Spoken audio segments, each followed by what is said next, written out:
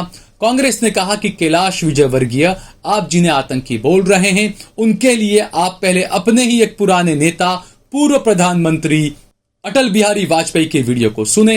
हालांकि ये जो वीडियो है, उस वक्त वाजपेयी जी प्रधानमंत्री नहीं थे, वो मोरारजी देसाई की सरकार में मंत्री हुआ करते थे।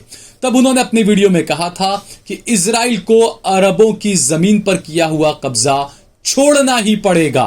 यह स्टैंड था अटल बिहारी वाजपेयी का, यह स्टैंड था नरेंद्र मोदी का खुद का भी। 1-1.5 महीने पहले उन्होंने यूएन के अंदर इजराइल का विरोध भी किया था। लेकिन अचानक जैसे चुनावी बयार आ गई, मोदी जी ने अपना बयान बदल दिया, क्योंकि वोट लेना है और सामने जिन चीजों को जिन्हें आतंकी कहा जा रहा है, एम फैक्टर वहां पर आता है। एम फैक्टर से ही फायदा होता है बीजेपी को चुनाव में, और इसीलिए इस एम फैक्टर में पूरे बीजेपी लग गई है। नरेंद्र मोदी ने एक राह दिखा दी एम फैक्टर की तरफ जाने की, और उसी पर पूरी बीजेपी के नेता आगे बढ़ रहे हैं। चुनाव में इसका कितना फायदा होगा, कितना नुकसान होगा, लेकिन यह हकीकत है कि इसका फायदा जरूर बीजेपी को होता है जहां पर एम फैक्टर आता है। मणिपुर की वीडियो वायरल करने पर भी यह तुगलकी फरमान आया कि मणिपुर की वीडियो भी अगर कोई वायरल करेगा तो उसके खिलाफ भी कार्रवाई की जाएगी। अब आप सोचिए, आप किस देश में जी रहे हैं। आप सच्ची खबर को फैलाने की कोशिश करते हैं तो आपके खिलाफ कार्रवाई की जाएगी, जबकि ये जो कार्रवाई करने की बात कर रहे हैं इन्हीं की पार्टी से जुड़े हुए लोग, इन्हीं की पार्टी के बड़े IT सेल के लोग, अमित मालवीय वगैरह कई लोग ऐसे हैं जो फेक न्यूज चला रहे हैं। उनके खिलाफ कोई कार्रवाई क्यों नहीं होती, ये बड़ा सवाल है। ट्विटर जो कि अब X हो चुका है वो एलन मस्क का है। एलन मस्क ने इजराइल के लिए बड़ी घोषणा की है, यहूदियों के लिए बड़ी घोषणा की है, मुसलमानों का कत्लेआम करने वालों के लिए बड़ी घोषणा की है इनाम के स्वरूप। एलन मस्क ने कहा है कि इजराइल के अंदर जितने भी टेस्ला के जो इलेक्ट्रिक कार को चार्ज करने वाले जो पंप हैं वो तमाम को मुफ्त किया जाता है, यानी तमाम यहूदी अपनी कार को फ्री में वहां पर अब चार्ज कर पाएंगे जब तक ये जंग चलती रहेगी। तो ये तमाम चीजें आप सोचिए कि इस देश को, इस दुनिया को, बल्कि देश को नहीं, क्योंकि दुनिया दो हिस्सों में बटी हुई नजर आ रही है। कुछ देश हैं जो इजराइल की बर्बरियत के साथ में खड़े हैं, कुछ देश हैं जो फलस्तीन के साथ में खड़े हैं, फलस्तीन में जो जुल्म हो रहा है। क्योंकि मैंने कल भी कहा, मैं लगातार ये बात कह रहा हूं कि अगर आपकी जमीन पर कोई कब्जा कर लेता है, उस जमीन का आप कब्जा लेने के लिए अगर जंग लड़ रहे हैं, अगर आप अपनी जान दे रहे हैं या किसी की जानें ले रहे हैं, हालांकि मैं बार बार ये कहता हूं कि हिंसा नहीं होनी चाहिए, लेकिन फिर भी अगर आप अपनी जमीन के लिए लड़ रहे हैं तो आपको कोई आतंकवादी कैसे कह सकता है? कल आप भी अपनी जमीन के लिए कभी लड़ेंगे तो क्या आपको भी आतंकवादी कहा जाएगा? कश्मीर हमारा अभिन्न अंग है। कश्मीर के लिए हर भारतीय, हर मुसलमान, हर सिख, हर ईसाई सब खड़ा है भारत के साथ। लेकिन अगर ऐसे में हम कश्मीर के लेने की बात करें, आगे और आगे बढ़ने की कोशिश करें, और अगर दुनिया हमें आतंकवादी कहने लगे तो हम क्या सोचेंगे, हम क्या फील करेंगे? या आप फील करके देखें, इस बारे में सोचें कि फलस्तीन के जो मासूम बच्चे मर रहे हैं उनके माता पिता क्या सोच रहे होंगे जब उन्हें आतंकवादी इसलिए कहा जा रहा है क्योंकि उनके घरों पर, उनकी जमीन पर इजराइल ने कब्जा कर लिया, उस कब्जे को वो खाली कराना चाह रहे हैं और उन्हें आतंकी कहा जा रहा है। बहुत सारी चीजें हैं। एबीपी न्यूज पर भी 2 साल पुरानी एक वीडियो दिखाई जा रही है और यह दावा किया जा रहा है कि ये देखिए एक्सक्लूसिव वीडियो है। कई सारे लोग जो है वो आकर यहां पर जमा हो गए हैं।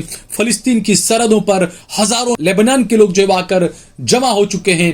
देखिए किस तरह का माहौल है, जंग में माहौल खराब हो रहा है। ये एक्सक्लूसिव करके एबीपी न्यूज दिखा रहा है।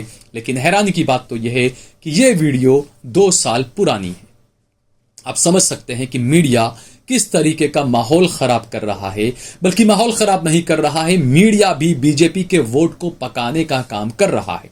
चाहे लोकसभा चुनाव हो, चाहे उससे पहले होने वाले 5 राज्यों के चुनाव हो, मीडिया ने भी पूरी सुपारी ली हुई है कांग्रेस पार्टी की और मुसलमानों की कि बीजेपी के पक्ष में किस तरीके से वोट उगाया जाए। देखिए आप इस वीडियो को। से इजराइल और हमास की जंग खतरनाक मोड़ पर पहुंची। ये देखिए तस्वीरें आप, हजारों जो लेबनानी हैं वो फिलिस्तीन बॉर्डर पर पहुंच गए हैं। तो ये भी एक तस्वीर है और आप देखिए ये बॉर्डर की तस्वीरें हैं। फिलिस्तीन बॉर्डर पर जो लेबनान के लोग हैं वो जुट गए हैं। तो ये तस्वीर हम आपको दिखा रहे हैं। युद्ध के साथ ही साथ जो उसके साइड इफेक्ट्स होते हैं उसकी तस्वीरें हम आपको दिखा रहे हैं। एबीपी न्यूज पर सबसे पहले और एक्सक्लूसिव तस्वीरें आपके सामने हैं। ये जो तस्वीर हम दिखा रहे हैं ये तस्वीर है फिलिस्तीन बॉर्डर की, जहां पर हजारों की संख्या में लेबनान के लोग पहुंचे। और आप देखिए किस तरीके से ये जो ऊंची दीवार बनी है उस पर ये चढ़ गए हैं और शायद फांदने की कोशिश भी है। तो ये इसी तरह एक यही वीडियो आप देखिए जो सुदर्शन न्यूज है उसके सुरेश चौहान के हैं, जो नफरत के लिए सबसे आगे निकलते हैं। नफरत फैलाने में वो सबसे पहली कतार में मोटा भाई के साथ में खड़े हुए नजर आते हैं। उन्होंने भी इस वीडियो को ट्वीट किया और क्या भाषा लिखी, क्या कुछ लिखा है ये भी आप देखिए दोस्तों। आप सोचिए किस तरीके से फेक न्यूज को फैलाया जा रहा है। और जबकि जो इजराइल के जो वीडियोस आ रहे हैं, आप सोचिए कि कभी कोई आर्मी ऐसे जाती है अटैक करने के लिए तो क्या उसके लोग क्या अपने साथ में कैमरा या वीडियोस लेकर जाते हैं कि देखिए हम कैसे अटैक कर रहे हैं, देखिए हम क्या कर रहे हैं। ये बड़ी हैरानी की बात है। इजराइल की आर्मी के अटैक करते हुए वीडियोस आ रहे हैं, ये गोदी मीडिया भी वहां पहुंचकर दिखा रहा है। लेकिन फलस्तीन में जो मजलूम मारे जा रहे हैं उनकी कहीं से कोई रिपोर्टिंग नहीं आ रही है। शुक्र मानिए सोशल मीडिया का, कई ऐसे एक्टिविस्ट हैं पूरी दुनिया में और भारत के अंदर भी काका वाणी हैं, अशरफ हुसैन हैं, वसीम अकरम त्यागी हैं, सदफ आफरीन हैं, इन तमाम के और इनके अलावा भी बहुत से लोग हैं जो वहां के एक्चुअल वीडियो ला ला कर पोस्ट कर रहे हैं, लोगों को दिखा रहे हैं कि देखिए किस तरीके से फलस्तीन में आम शहरियों को मारा जा रहा है, शहीद किया जा रहा है। तो असली इजराइल जो है वो आतंकवादी उसे कहिए आप, क्योंकि उसने जमीन पर कब्जा किया और वो इस तरह की हरकतें कर रहा है। तो ऐसे में आप सोच सकते हैं कि आखिरकार क्या हो रहा है, आपको क्या दिखाया जा रहा है, हकीकत क्या है, लेकिन आपको हकीकत से कोसों दूर आपके मोबाइल के जरिए ही किया जा रहा है। और इसके अलावा कई और चीजें भी इस तरह की जो अपडेट्स आते रहेंगे, मैं आपको लगातार अपडेट्स देता रहूंगा इजराइल के। लेकिन जो चीजें हैं बड़ी ही वो दिल को दुखाने वाली ये तमाम चीजें हैं, इस पर हम सभी को गौर करना चाहिए। अगर आपने हमारा चैनल देश लाइव सब्सक्राइब न किया हो तो हमारे चैनल को जरूर सब्सक्राइब करें। हमने हमारा नंबर भी दिया हुआ है, हमारा ज्यादा से ज्यादा सहयोग करें।